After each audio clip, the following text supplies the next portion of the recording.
Good. Okay. All right, Shalom, Shalom, GMS Charlotte. We're just going to various current events, but first, before we get started, we want to say, Call Halayim Lao, Yahweh, Bahashem, Yahweh Shai, Bahashem, Karadash. A double honor to the elders and the apostles, great military, and tell the truth and rule well. A much respect to you, brother, they're pushing his truth for all righteousness and sincerity. Shalom, Shalom. Shalom. Just going into an article with, Vladimir Putin, he sneakily invaded Ukraine. Okay. You got that, the article. Because, we see the war drums beating right now, man. World War III is on the horizon.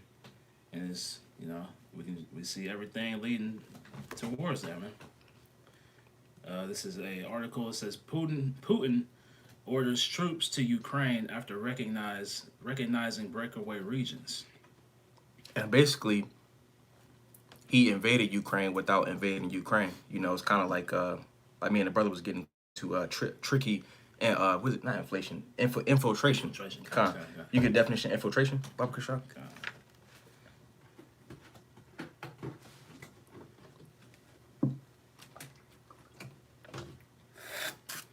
The definition for infiltration.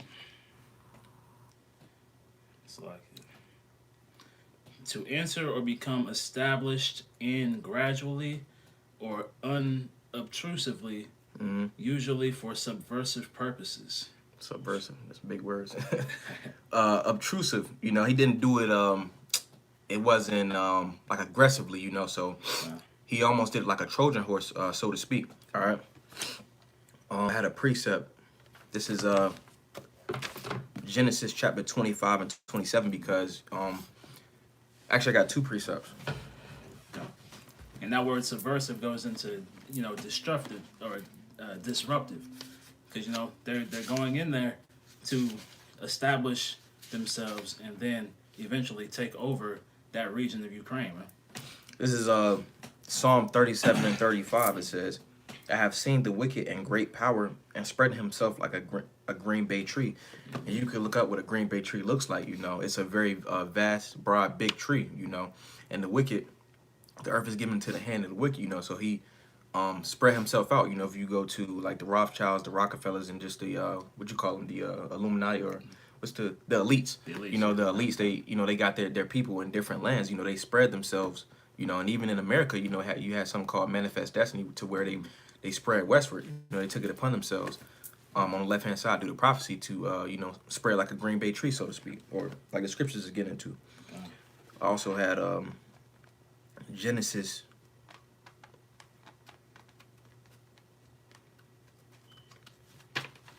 25 and 27. It said, well, I'm going to start from verse 25. It says, and the first came out red all over like an hairy garment, and they called his name Esau. And if I'm not mistaken, in the Hebrew it's Ashashua. Ashashua, wasted away is he. Verse 26, and after that came his brother out, and his hand took hold on Esau's heel, and his name was called Jacob. Talking about the 12 tribes, those that descend from Jacob. It says, and Isaac was 80 years old when she bare them, and the boys grew. And Esau was a cunning hunter, a man of the field, and Jacob was a plain man dwelling in tents. Just the point I want to go to is talking about the red man, but verse 27, Esau was cunning, and these Edomites over in Russia, they like to surname themselves different places, Russian, German, French, but they're all Edomites, they're all from that red man, Esau's a cunning hunter, and what Putin did with the whole, he allowed, parts of Ukraine to come up under him for protection, he did that very cunningly, with deception. Okay. I got a quick precept for you. Okay. This Habakkuk chapter 2 and verse 5. Yea, also because he transgresseth by wine, that those philosophies, those off, wicked philosophies, he is a proud man, neither keepeth at home. Right. And like we were going into, these two superpowers that, are running the world, being Russia and the United States, are both Edomite nations at the end of the day. And that's a trait of Edomites, man.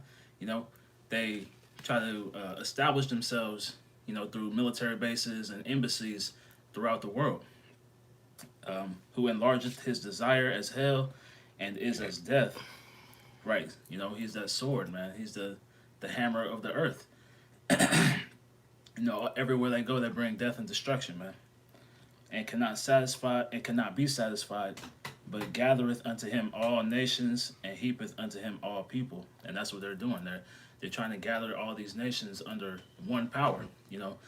Russia wants everybody under them, and the U.S. wants everybody under them. But we know it's not gonna happen. But for prophecy's sake, that's how it's playing out. And what's crazy is, these are they from the same nation. So let me get a quick precept. This is Isaiah 19:2.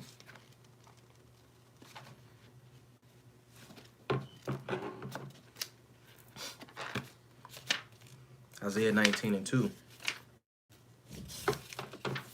And chiefly this can be applied to America, Babylon the Great, but also Esau as a whole. It says, and I will set the Egyptian, chiefly it's talking about America. It says, I will set the Egyptian against the Egyptians, and they shall fight everyone against his brother and everyone against his neighbor, city against city, and kingdom against kingdom. All right.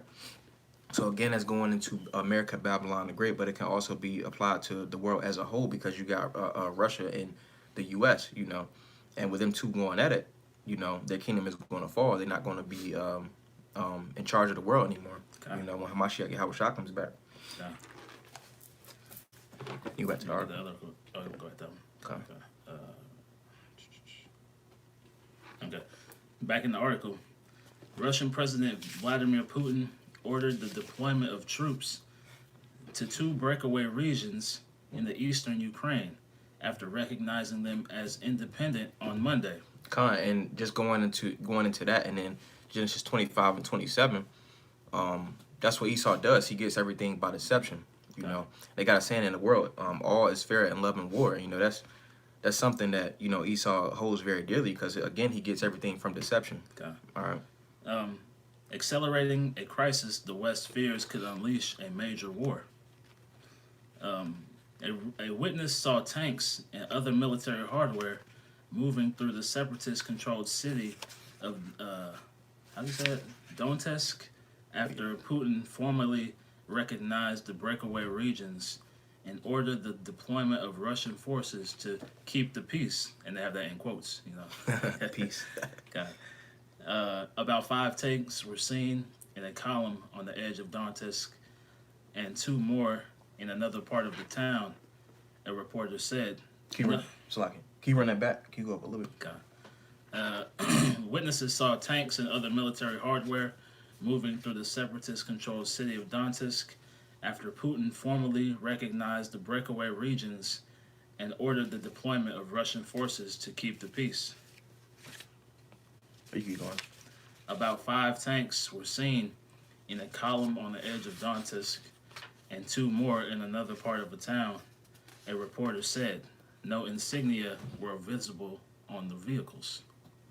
So, right, they don't know if they're officially Russian, vehicles, but all reports, are leading that way. And then just going into the whole thing with Putin and Russia, it was reports like a couple weeks ago, that Putin was on the border of Ukraine. So I had a quick precept. This is Ezekiel 21 and verse 9. All right, and it's going into Esau as a whole, and just them on the borders, that's a show of force right there. All right, and the times that we coming up into, we know that we going into that the Lord has put in spirit of war out here, So this is Ezekiel 21 and 9. It says, Son of man, prophesy and say, thus saith the Lord, say a sword is sharpened and also furbished, So they showing force, but it's not just for show, They're going to actually use that military might. It said, it is sharpened to make a sword slaughter. It is furbished that it may glitter. Should we then make mirth? It contamineth the rod of my son as every tree. And going into that as well, you got all these nations arming up with nuclear weapons. You got the U.S. and you got Russia. You got all these Iran. what's it called, Syria. Mm-hmm. I think India has nuclear weapons now. Con. Hey, so it's not they not just making these things. They're not just doing this stuff just to look pretty. Nah, they actually gonna use their military force. Con. I'm gonna grab that in Joel. Con, you got it. This Joel chapter 3. I'm gonna start in verse 2. I will also gather all nations and will bring them down to the valley of Yahweh Shaphat, meaning Yahweh's judgment, and will plead with them there for my people and for my heritage, Israel, whom they have scattered among the nations and parted my land. Right. So the Lord is gathering all these nations, and He's using Russia to pull these nations into this war, man. Verse 3. That's like it. Let me go. I'm gonna jump to verse 10, and it reads Joel 3 verse 10. Beat your plowshares into swords and your pruning hooks into spears. Right. So all these nations were originally agricultural centers. They weren't really warring nations, but through seeing the effect of America having that nuclear capability, they've now had to build up their own arsenals, man, in order to fight against the United States, man. Con. Let the weak say, I am strong, and that's what they're doing. Assemble yourselves and come, all ye heathen, and gather yourselves together round about thither, because thy mighty one, cause thy mighty ones to come down, O Lord. So that's going into their armies, man. Let the heathen be wakened and come to the valley of Yahweh Shaphat, for there I will sit to judge all the heathen round about. Con. So, at the end of the day, all these war talks, this World War III brewing, is all, for prophecy's sake, to gather these heathen nations' armies in order for them to be destroyed by Yahweh Shem Yahushai. I got a quick one. No. This is Proverbs 21 and 1. It says, the king's heart is in the hand of the Lord, and as rivers of water, he turneth it whithersoever he will, and the king's heart going into his mind. The Lord is getting the angels to work on the leaders of these different countries' minds. They're talking about peace. They trying to stay at peace. They're talking about diplomacy and stuff like that. But the Lord is putting the spirit on them to basically further prophecy. Okay. You go back to the article, bro, for sure. Putin's announcement drew international condemnation and immediate U.S. sanctions to halt U.S. business activity in the breakaway regions and ban import of all goods from those areas. The measures were separate from sanctions that the United States and its allies had prepared if Russia launched a full-scale invasion of Ukraine, White House spokesperson Jen Psaki said. The senior U.S. official said, and those sanctions, NATO is the ones, that's orchestrating the sanctions that are going to go onto Russia if Ukraine gets invaded. Britain and France, a senior U.S. official said the deployment to breakaway enclaves did not yet constitute a further invasion that would trigger the harshest sanctions, as Russia already had forces there, but that wider campaign could come at any time.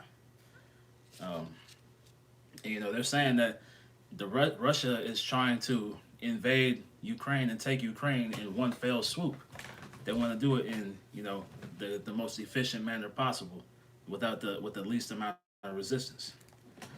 Ukrainian president, Britain, France, and Germany also agreed to respond to Russia's recognition of the breakaway regions with sanctions, and the White House said it would announce further measures on Tuesday. Ukrainian President Vladimir Zelensky, who received a solidarity call from the U.S. President Joe Biden, accused Russia of wrecking peace talks and ruled out territorial concessions. Could you get the definition of economic sanctions? Okay.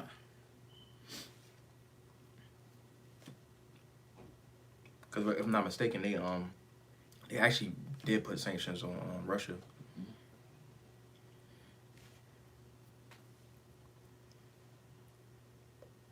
And those concessions that the Ukrainian president was going into is, Russia wants them to give ground, right? They want them to allow them to encroach even more until they're eventually entirely invaded. Economic sanctions. Economic sanctions are commercial and financial penalties applied by one or more countries against a targeted self-governing state, group, or individual. Economic sanctions are not necessarily imposed because of economic circumstances. They may also be imposed for a variety of political, military, and social issues. Economic sanctions can be used for achieving domestic and international purposes. That was it. Okay. So it did, and somewhere in there it said it affect their economy or their money or something like that. Let me see. Let me pull another one up.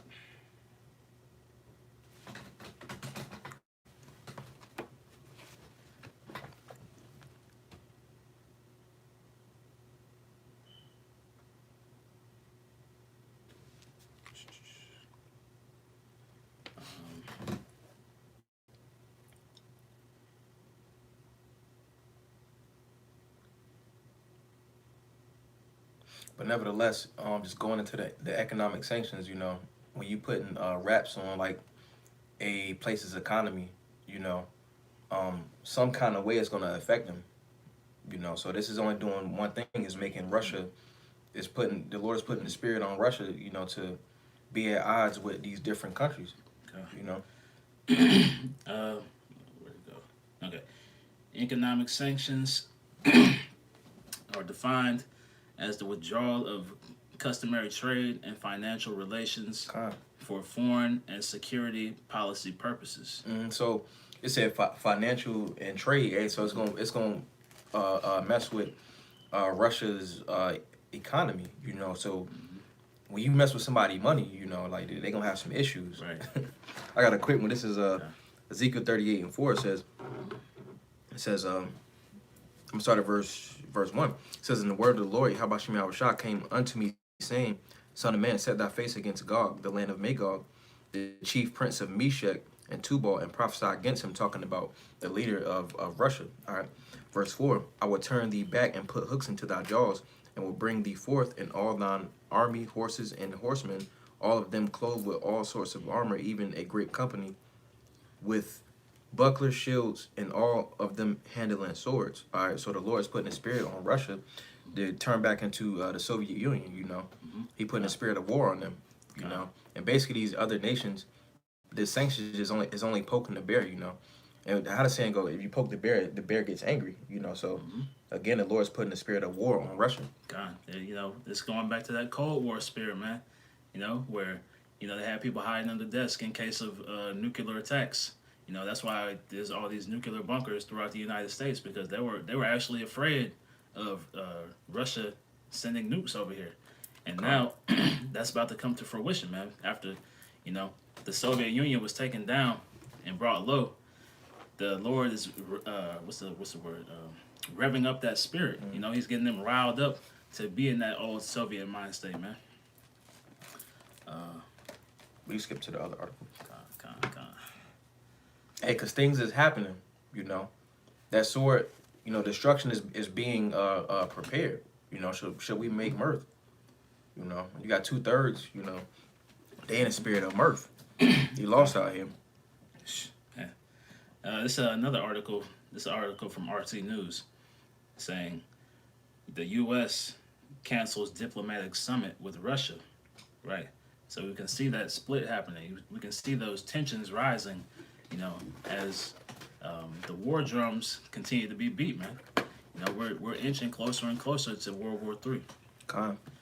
The U.S. has called off a meeting between Secretary of State Anthony Blinken and his Russian counterpart Sergei Lavrov that was planned for Thursday in Geneva, citing what it is said was the Russian invasion of Ukraine through recognition of two rebel regions, right? So they're saying that because Russia has recognized these two rebel breakoffs of Ukraine, that's a hostile act. They're considering that part of an invasion. And here's the quote from the chief, what's his name? The Secretary of State. Now that we see the invasion is beginning and Russia has made clear its wholesale rejection of diplomacy, it does not make sense to go forward with that meeting at this time.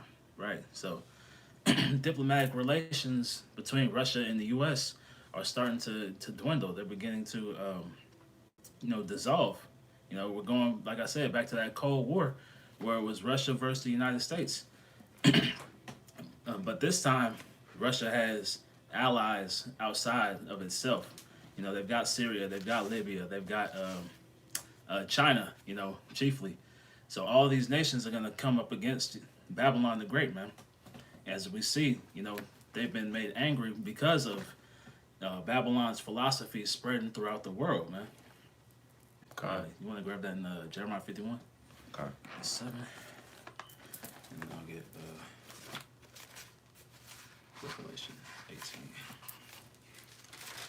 But yeah, that's why all these war talks are beginning, man. The Lord is stirring up these nations to come against Babylon for its eventual destruction.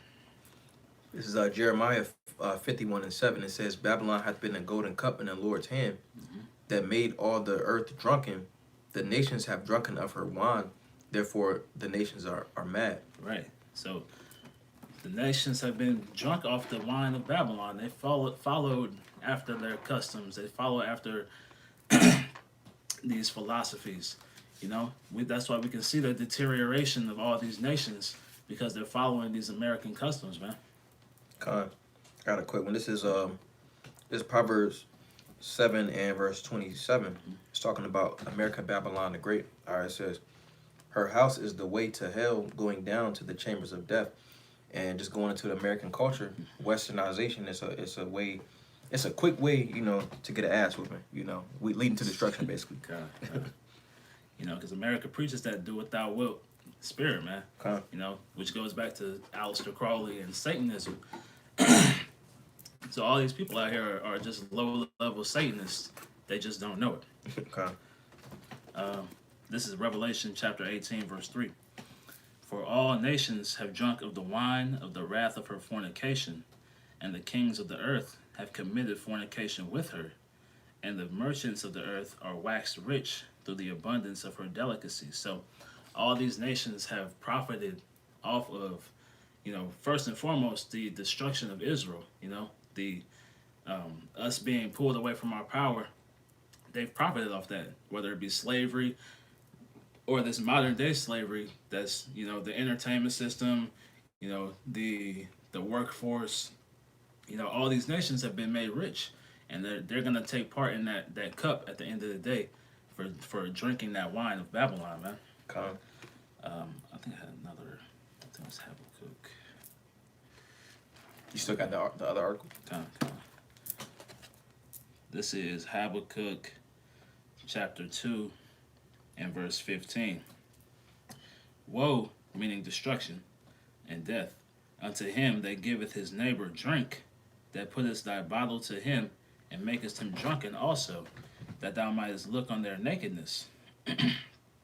Right, so, woe to these Edomites, these American Edomites first and foremost, and then all these other Edomites that have partaken in this, spread of this wine. But woe to them for giving this wine to their neighbor, right? They're giving it for our destruction. They know that their ways are the worst ways, but they want to spread that throughout the earth, so we can be brought down to their level, and that's why they're going to be destroyed. I got a quick one. Just going into that destruction. It said, woe to, basically, woe to Edomites. It says, this is Isaiah 48 and 22. It says, there is no, it's like there is no peace, saith the Lord, unto the wicked. All right, so, these Edomites thinking that they're going to rule next like Russia, and even Moab, it's no peace to the wicked. Chiefly talking about Esau, Edom. God, it's another article from RT News.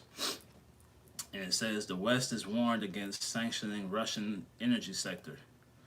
So it's reading, Russia is an irreplaceable actor in the global market, according to a U.S. credit rating agency. If Russian sanctions lead to Russian oil exports being completely cut off, the world can expect the international energy market to collapse, a senior figure in the American rating agency Fitch said on Tuesday. Jumping down, it reads, the geopolitical surplus of the price of oil now is about $15 per barrel. If everything goes according to the calmest scenario, which implies no further escalation, minimal sanctions that do not affect the oil and gas sector, and the freezing of the conflict, this geopolitical surplus will come to naught. Continuing on, in a more pessimistic scenario, which, that's what we're hoping for, the destruction of this place, where the escalation around Ukraine intensifies even further, the Western nations impose severe sanctions on the Russian energy sector. It is suggested that the price of oil could exceed $100 per barrel, according to the expert, which will result in an energy crisis. Okay. This is can you get this in the B.O.B. brother show? God. Revelation 6:6. It says, and I heard a voice in the midst of the four beasts say, a measure of wheat for a penny, and 3 measures of barley for a penny, and see thou hurt not the oil and the wine. All right. And essentially, this is going into wheat, just going into famine. All right. And you go into that word, the definition of a famine, it also means a shortage. All right. And you just mentioned the oil. It's going to increase. It's going to create inflation. The prices being inflated. God. Did it say it was a shortage of oil? Basically? God. They're saying that because Russia occupies 10% of the oil market in the world, once that's gone, then the price of oil is going to increase, which is going to cause the price of gas, the price of like plastic products, medicine, ultimately food, because they have to transport the food somehow and using gas in the vehicles, which is going to cause that hyperinflation, which we're going to see. So the famine, not only is there going to be a lack of food, it's going to be a lack of access to food because nobody's going to be able to afford it once that hyperinflation hits. You grabbed the Revelation 6 Bible Kushal. You wanted just the King James? Interlinear. Okay.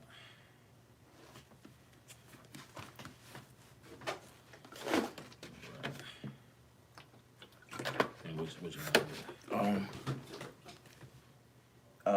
A penny. Okay. This is a penny in the interlinear. This is G1220, and it's denarion, or denarius. Basically going into a type of currency used in the time.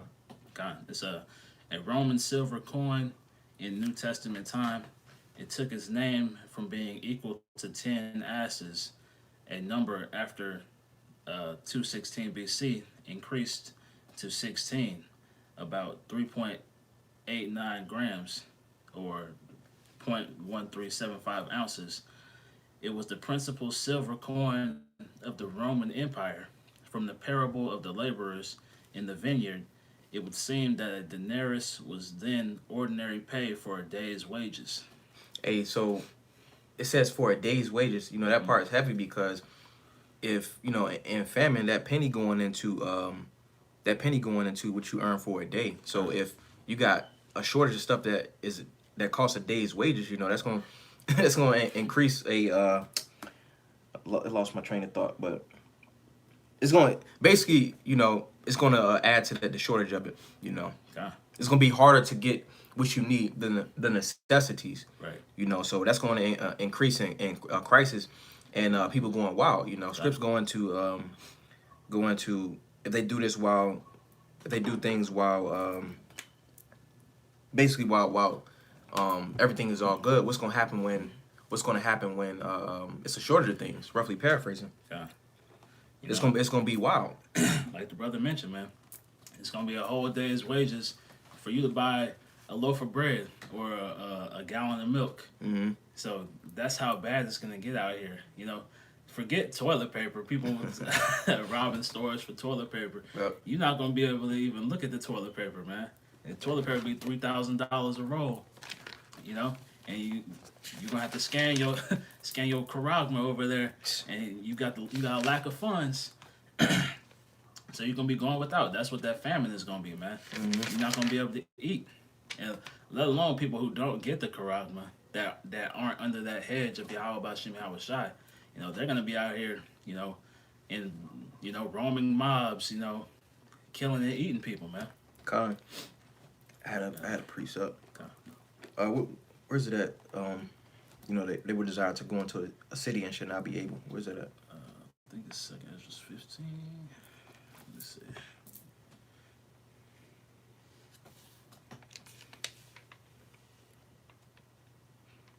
Hey, because if it's an increase on the price of oil and gas and stuff like that, you're not gonna be able to go into these different cities, and not to mention where they make it impossible for you to travel across state borders and stuff like that, because you don't got the juice pack or that charagma.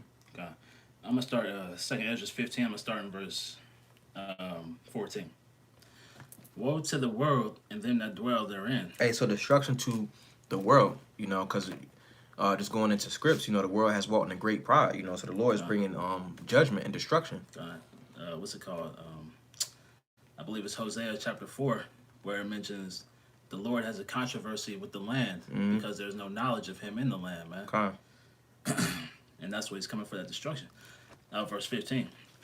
For the sword and their destruction draweth nigh, and one people shall stand up and fight against another, and swords in their hands. Hey, so it's gonna be division. All this stuff it's already division right now, so it's gonna be division definitely in those days. Okay. And what's the modern day sword, man? The gun. Right. Or any instrument of death, really. And it could be a baseball bat. But for there shall be sedition among men, and invading one another. They shall not regard their kings nor princes, and the course of their actions shall be in their power.